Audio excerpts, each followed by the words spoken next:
신약의 고린도 교회는 사도 바울이 주후 49년도부터 52년까지 다녀온 제2차 전도 여행을 통해서 설립한 교회입니다. 이때 사도 바울은 이 고린도에 약 1년간 머물면서 열심히 그리스도의 복음을, 말씀을 가르쳤습니다. 그리고 주후 53년에서 57년 사이에 제3차 전도 여행을 하고 있을 때 바로 이 고린도 교회에게 편지를 보내게 됩니다. 바로 그 편지가 여러분이 보고 있는 고린도 전서입니다. 당시 이 고린도라는 곳이 어떤 곳인가? 우리가 한번 그 사도 바울의 전도 여행의 그 지도를 이렇게 한번 보면, 바울은 이제 1차, 2차, 3차 세계 전도 여행, 선교 여행을 다니면서 복음을 열심히 전하고 각 처소에 교회를 세우게 되는데, 지금 이 지도의 정중앙에 표되어 있는 그 고린도라는 곳을 여러분이 볼 수가 있죠. 이 고린도 지방은 고대 헬라의 산업의 중심지였고 무역의 요충지입니다. 지금 보는 바와 같이 사방이 이렇게 바다로 돼 있고 또 여러 가지 면에서 무역의 중심지, 산업의 중심지였던 걸 알 수가 있습니다. 이런 고린도가 로마에 의해서 이제 멸망을 당합니다. 그리고 이 고린도가 아가야 지방의 수도가 됩니다. 바울이 말씀을 전할 때 이 고린도에는 약 70만 명의 인구가 살았으니 2000년 전에 이 정도의 규모라면 대단히 큰 도시입니다. 그런데 이 고린도란 도시에 유명한 것이 우상 숭배가 크게 만연되었던 곳입니다. 많은 민족과 사람들이 해상을 통해 육로를 통해 접근하기가 쉬운 이 고린도에 올라와서 그들이 믿고 있는 모든 신들을 이 고린도에서 펼쳐갑니다. 대표적으로 그곳에 아프로디테 신전이 있었는데, 이 아프로디테 신전에는 바로 거룩한 여인들, 이름하여 성녀라 불리우는 많은 여인들이 여기에 상주하면서 말 그대로 종교의 이름을 빙자한 매춘 굴을 가지고 있었던 유명한 장소입니다. 이러한 도시에 바로 교회가 세워집니다. 문화적으로나 배경적으로나 역사적으로나 너무나 여러 가지 많은 혼란과 어둠과 이런 역사에 노출되어 있는 이 고린도. 이 고린도의 이 교회가 세워졌지만 이 고린도 교회가 여러 가지 많은 어려움을 당하게 됩니다. 이 고린도에서 바울이 복음을 열심히 전하면서 교회를 세워서 굳건하게 이뤄나가는 도중에 이 교회에도 여러 가지 어둠이 틈타게 됩니다. 나중에 이 바울이 이 고린도 교회에 상당히 큰 위기와 어려움이 있다는 소식을 듣고 너무나 마음을 아파합니다. 그래서 그는 제3차 여행, 전도, 선교 여행 중에 이 고린도 교회의 문제들을 해결하기 위해서 이 편지를 썼다고 그랬죠. 이 바울이 보낸 이 고린도 전서는 한마디로 말하면 권면의 서신입니다. 이 고린도 전서가 크게 이제 두 부분으로 구성되어 있는데, 먼저 전반부는 고린도 전서 1장부터 6장까지 바로 이 고린도 교회의 분열과 윤리적 타락에 대한 권면과 책망의 내용으로 써 있습니다. 이런 내용이 나오게 된 것이 지금 말씀드린 이런 그 문화적인 배경, 역사적인 배경 하에 나오는 거죠. 이제 고린도전서 후반이 이제 7장부터 16장인데 여기에 이제 고린도 교회의 여러 가지 문제에 대한 질문과 이에 대한 해결책, 답변을 바울이 논리적으로 잘 설명하고 있습니다. 특히 이제 이 고린도 교회가 이렇게 참 많은 그 어려움 속에 어둠이 틈타고 힘들 때 바울이 굳건하게 세웠던 교회에 마침내 분열의 조짐이 있고 네 개의 당파같이 나뉘어서 이렇게 교회가 큰 어려움을 자초하게 됩니다. 이 특별히 이제 고린도전서 전체 가운데 이제 12장에 보면 오늘 본문이 담겨 있는 장이죠. 이 고린도전서 12장에는 바울이 그 유명한 은사론, 교회 안에는 각종의 은사가 있고 다양성과 통일성이 함께하는 교회의 이 성격을 자세히 설명하면서 고린도 교인들에게 권면을 하게 됩니다. 특별히 오늘 본문으로 택한 고린도전서 12장 25절에서 31절까지는 교회가 왜 하나 돼야 되는가? 그래서 저는 오늘 이 말씀의 기초에서 제목을 하나됨을 힘써 지키라는 제목을 갖게 된 겁니다. 오늘 이 말씀을 통해서 한번 함께 은혜를 나눌 건데, 첫 번째는 모름지기 성도는 말씀과 성령 안에서 하나라는 사실입니다. 여러분, 우리는 하나같이 하나님의 말씀과 성령 안에서 부름받은 하나님의 백성들입니다. 우리들에게는 하나님께서 각양의 은사와 능력을 우리에게 주십니다. 중요한 것은 이 다양한 은사와 여러 가지 능력은 다 한 성령으로부터 주어졌던 사실입니다. 자, 이런 이 관계를 바울이 흔히 이제 신학에서 지체론이라는 말을 쓰는데, 이 사도 바울이 바로 이 고린도 교회를 향해서 이 지체론을 펼치게 돼요. 이 지체론이 뭐냐면 몸과 지체의 비유를 말하는 건데, 여러분, 사람은 누구나 몸이 하나입니다. 이 하나인 몸에 여러 가지 지체들이 함께 유기적으로 움직여서 건강한 우리 생명을 이뤄나갑니다. 마찬가지로 모든 믿는 우리 성도들은 예수 그리스도라는 이 우리의 구주의 한 몸에 붙어있는 지체와 같습니다. 예수님이 한 몸의 머리가 되신다면 우리는 그 몸을 이루고 우리 모두가 다 각 지체에 해당하는 것과 같습니다. 이런 면에서 볼 때 우리는 누가 뭐래도 하나라는 사실입니다. 이런 면에서 하나된 우리가 어떤 모습으로 교회 생활을 하고 신앙의 삶을 살아가야 될까, 이게 중요한 건데, 몇 가지 한번 말씀을 드려보면, 첫 번째, 모름지기 성도는 분열의식을 경계해야 된다는 거예요. 분열의식. 이 분열의식이라는 건 뭐냐면 하나의 공동체에서 자꾸 무리를 지려 분열하는 이런 모습들을 말하는 거죠. 고린도 교회가 이런 조짐을 통해서 여러 가지 아픔을 당한 거예요. 이제 바울은 이런 고린도 교회의 현상을 보면서 고린도전서 12장에 이제 15절로 16절에 그런 말씀을 하죠. 만일 발이 이르되 나는 손이 아니니 몸에 붙지 아니하였다 할지라도 이로써 몸에 붙지 아니하는 것이 아니요, 또 귀가 이르되 나는 눈이 아니니 몸에 붙지 아니하였다 할지라도 이로써 몸에 붙지 아니하는 것이 아니다, 이런 말씀을 해요. 이게 이제 지체론이에요. 무슨 말씀이죠?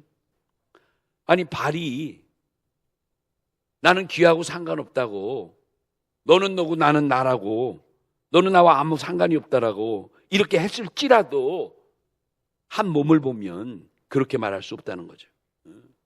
귀가 나는 발이 보이지 않으니 너를 믿지 않고 나만 있다라고 한다 할지라도 엄연한 현실, 엄연한 사실은 모두가 다 한 몸의 지체이라는 사실이에요.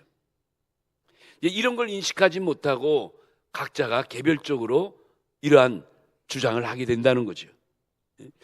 이런 면에서 이제 바울은 우리 모두가 다 우리의 구주 예수 그리스도의 한 몸에 있는 지체들이라는 걸 강조하는 거예요. 자, 고린도전서 12장 그 14절에 보면 이런 말씀이 있죠. 몸은 한 지체일 뿐 아니요 여럿이라. 고린도전서 12장 20절에 보니까 이제 지체는 많으나 몸은 하나라. 이런 무슨 말인지 아시겠죠? 이처럼 한 몸 안에 있는 모든 지체들이 결국 하나를 이루어서 결국 하나됨을 나타내는 것을 우리는 알 수가 있다는 거예요. 이런 면에서 그 한 몸의 한 지체가 예를 들어 빠지게 되면 어떻게 되는가? 바로 그 하나 때문에 전체가 그 기능과 값어치를 잃어버리게 된다는 거예요. 당연하죠.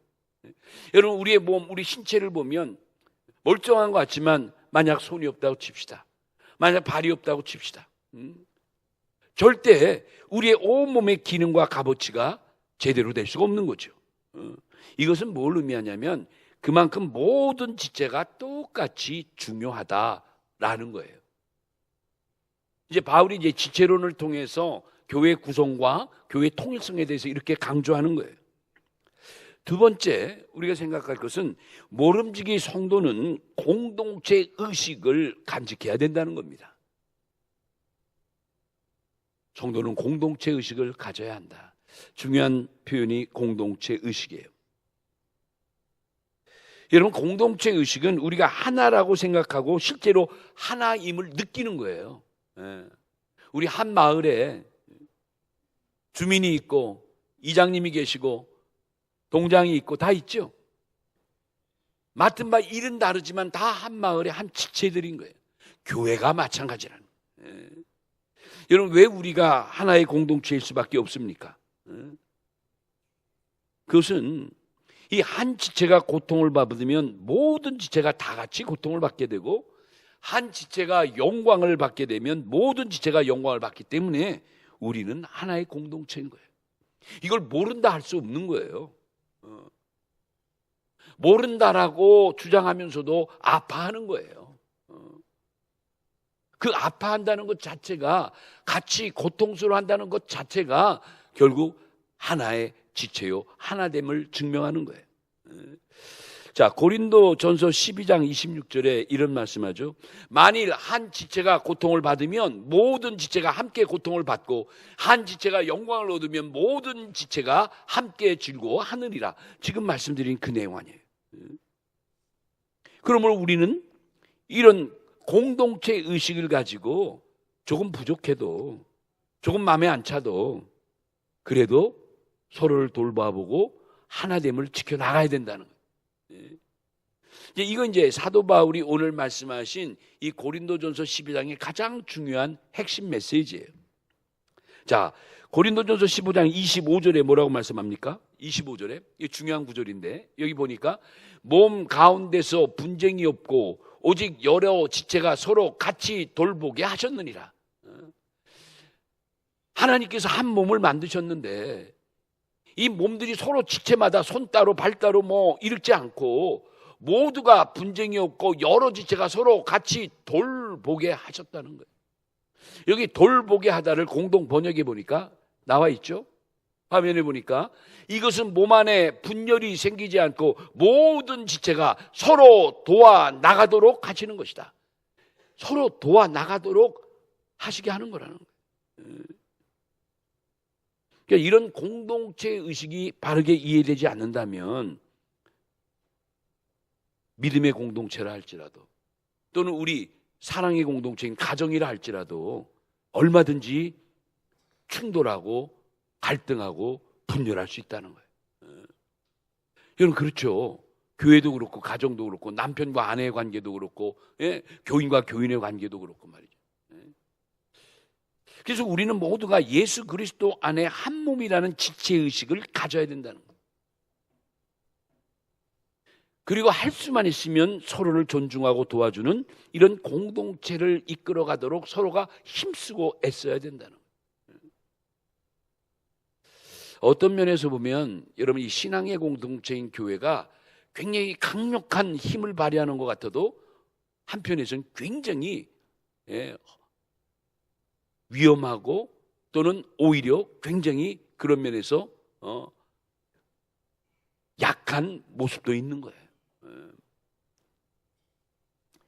이런 면에서 이제 우리가 이러한 모든 것을 이해하고 성숙한 모습으로 우리의 교회들을 하나하나 잘 이뤄나가서 성장시키고 발전시켜 나가야 된다는 거죠. 또 한 가지 말씀드릴 것은 우리가 흔히 하나됨이란 의미예요. 하나됨. 여러분, 하나됨이란 절대 천편일률을 의미하는 게 아니라는 걸 이해하시기 바랍니다. 여기 이제 천편일률이라고 사자성어를 좀 써봤는데, 하나됨이란 절대 천편일률이 의미하는 게 아니다. 이게 뭐냐면 천편일률이라는 그 사자성어가 한자로 이렇게 보면, 한자 지금 나오죠? 이게 뭐냐면 원래 시 천편의 운율이 다 똑같다는 뜻이에요. 여러분, 시가 1000편이나 되는데 1000편의 시가 다 운율이 같을 수 있습니까? 이건 뭘 말하냐면 모두 판에 박히듯이 똑같다 이 뜻이에요.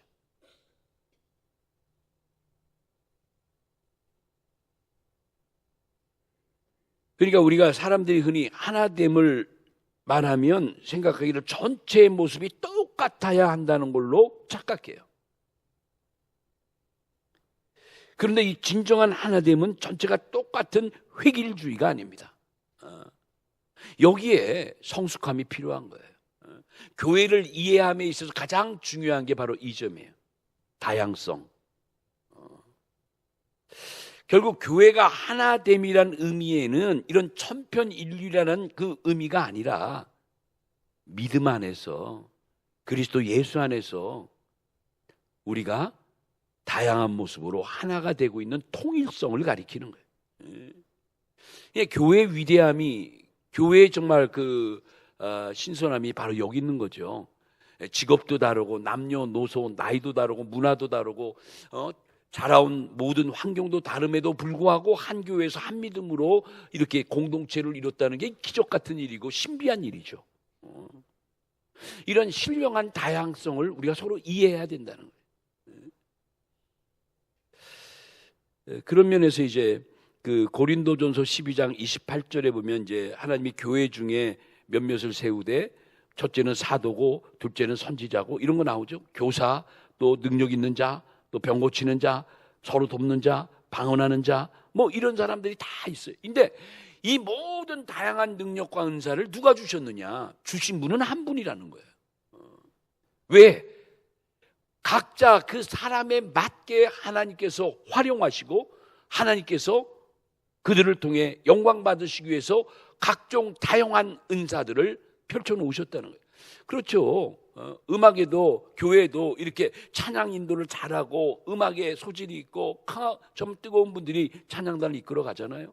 반주하는 분들이 악기나 피아노나 여러 가지로 전문적인 공부를 하고 또 열심히들 하잖아요.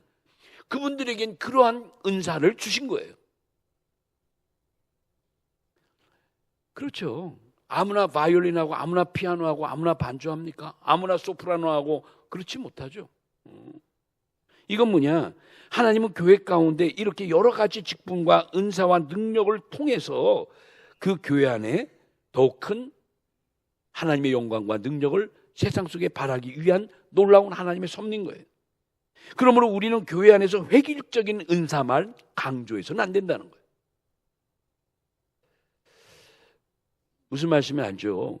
그래서 교회 안에 이런 다양한 은사가 존재한다는 것을 우리가 인정하고 그런 상대방의 은사를 소중히 존중할 줄 아는 자세가 성숙한 모습이라는 거예요. 교회 안에서 남이 알아주지 않지만 예배드리는 이 시간에 저 밑에서 어린아이들하고 그냥 땀 흘리면서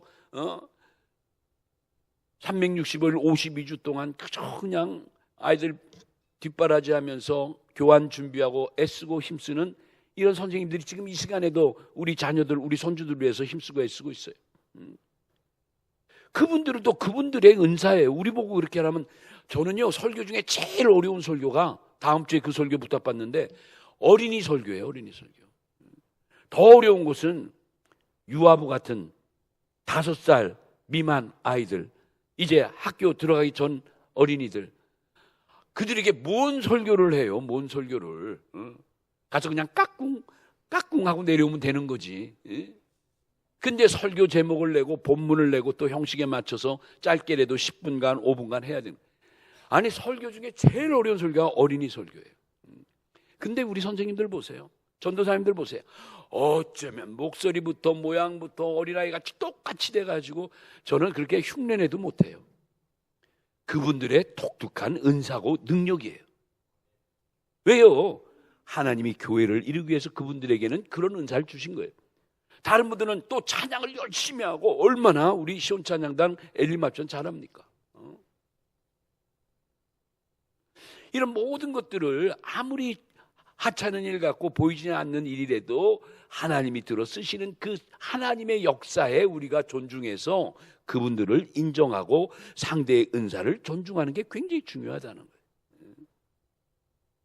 그러니까 누가 더 잘하고 못하고가 없다는 거죠. 다 소중하고 다 필요하다는 거예요. 세 번째 우리가 생각할 것은 오늘 이 본문 가운데 가장 중요한 말씀인데, 바울이 이제 고린도전서 12장 31절에 이 말씀이 있죠. 뭐냐면 모든 성도가 더욱 사모해야 될 큰 은사는 따로 있다는 거예요. 야, 오늘 이 말씀 좀 주목하세요. 결국 모든 성도가 더욱 사모해야 될 은사는 무슨 병 고치는 은사, 능력을 행하고 방언을 하고 통역을 하고 이런 능력보다도 우리가 정말 사모해야 될 정말 가장 큰 은사는 따로 있다.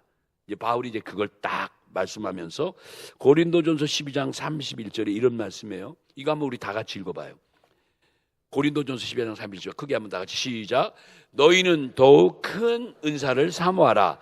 내가 또한 가장 좋은 길을 너희에게 보이리라. 여기 보니까 가장 큰, 더욱 큰 은사가 있다는 거예요. 그러니까 시야를 좀 넓히라는 거예요. 시야를. 좀 잘 가리킨다고, 노래 잘한다고, 잘 병 고치고, 방언 잘한다고, 통변 잘한다고, 그거보다 더 큰 은사가 있다는 거예요. 그러니까 이것은 뭐예요? 모든 능력이 다 완전한 것이 아니며 부족한 것도 있고, 그래서 우리가 늘 겸손한 가운데 행해야 될 것을 바울이 말씀하는 거죠. 그런데 고린도전서 12장에는 이렇게 결론을 줘놓고 고린도전서 13장에서 본격적으로 우리가 가장 사모해야 될 큰 은사를 설명해 나갑니다. 여러분 묻습니다.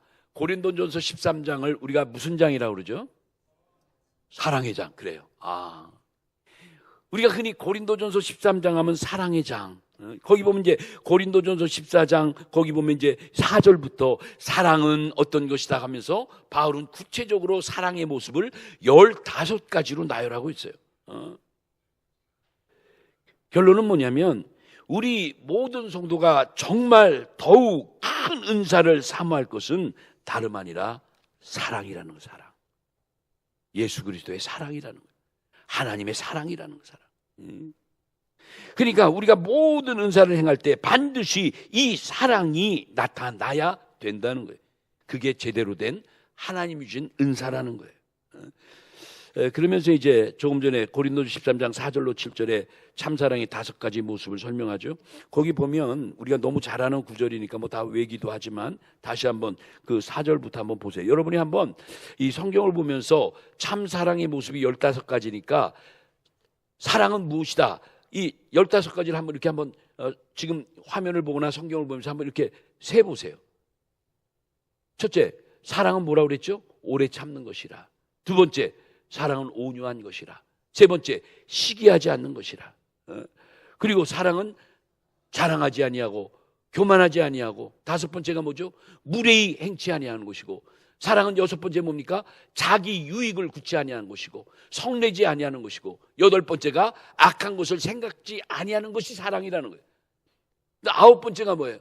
불의를 기뻐하지 아니하고, 열 번째가 진리와 함께 기뻐하고, 11번째가 모든 것을 참는 것, 모든 것을 믿는 것, 모든 것을 바라며 모든 것을 견디는 것, 이 15가지가 참 사랑이라는 거예요. 야, 여러분, 그러니까 우리가 믿음 생활에 정말 중요한 것은 사랑이에요. 사랑. 이 사랑을 잃어버리면 이 아무리 대단한 능력과 아무리 엄청난 은사를 가졌다 하더라도 뭐라고 그랬죠? 그 고린도전서 13장 그 2절에 이런 말씀이 있어요. 한번 고린도전서 13장 2절을 제가 읽어볼게요. 내가 예언하는 능력이 있어 모든 비밀과 모든 지식을 알고 또 산을 옮길 만한 모든 믿음이 있을지라도, 엄청난 능력이 나에게 있다 할지라도 뭐가 없으면 사랑이 없으면 내가 아무것도 아니라는 거예요. 여기 위대한 부정이 나와요. Great denial. 위대한 부정이 나와요. 내가 사람의 방언과 천사의 말을 할지라도, 내가 예언하는 능력과 모든 비밀과 모든 지식을 알다 할지라도, 산을 옮길 만한 엄청난 능력과 믿음이 있다 할지라도, 여기 아주 중요한 표현이 있을지라도, 뭐랄지라도란, 뭐가 없으면, 그렇죠, 사랑이 없으면 아무것도 아니라는 거예요. 그러면서 고린도전서 13장 이 사랑의 장의 맨 마지막 절 13절에 이렇게 결론을 냅니다. 한번 읽어봅시다. 다 같이 시작. 그런즉 믿음, 소망, 사랑 이 세 가지는 항상 있을 것인데 그 중에 제일은 뭐라? 사랑이라. 여러분, 하나님은 우리에게 당신의 생명 바쳐 우리를 사랑해 주셨잖아요. 당신의 생명 같은 독생자를 우리에게 보내주시면서까지 우리를 사랑해 주시고 구원해 주셨잖아요. 그 하나님의 사랑을, 그 아버지의 사랑을 우리가 잊어서는 안 된다는 거예요. 그 사랑이 우리에게 주신 모든 은사 속에, 능력 속에 녹아져 우리에게 드러내야 된다는 거예요. 삶에 나타나고 교회에 드러내야 된다는 거예요. 그러지 않고는 무슨 은사니 능력이니 말할 수 없는 거예요. 오늘도 우리에게 하나님의 각종 능력과 은사를 행하시고 있는데, 이러한 모든 걸 가지고 우린 궁극적으로 뭘 나타내야 되느냐? 참된 사랑으로 우리에게 은사를 주시고 능력을 주시고 우리 교회들에게, 우리 총회에게 임한 이 마지막 사명에 대한 모든 사명이 그냥 말로만, 소리로만 끝나서는 안 된다는 거예요. 그 외침으로만 끝내서는 안 된다는 거예요. 그 외침 속에, 그 메시지 속에 뭐가? 진실된 사랑이 녹아 외쳐져야 된다는 거예요. 여러분, 그러한 진실한 사랑이 우리에게 녹아 있습니까? 사랑은 다 잃어버리고, 사랑은 다 고갈돼 버린 상태 속에서 메마른 외침만 목이 터지라고 있는 우매한 우리들의 모습은 아닌가를 도전시켜 보자는 거예요. 우린 절대 제2의 고린도 교회가 돼서는 안 됩니다. 그래서 그렇게 되지 말라고 하나님은 고린도 교회에 대한 실상을 고린도 전후서를 통해서 우리에게 성경으로 보여주시고 깨닫게 하시고 다시금 거울로 들여보게 하신 거예요. 저는 이제 우리 다 같이 에베소서 4장 3절 말씀 하나 읽고 오늘 말씀 전체를 마치려고 그래요. 다 같이 에베소서 4장 3절로 4절 한번 큰 소리 한번 읽어봅시다. 보이시죠? 우리 다 같이 시작. 평안에 매는 줄로 성령이 하나 되게 하신 것을 힘써 지키라. 몸이 하나요 성령도 한 분이시니 이와 같이 너희가 부르심의 한 소망 안에서 부르심을 받았느니라. 아멘.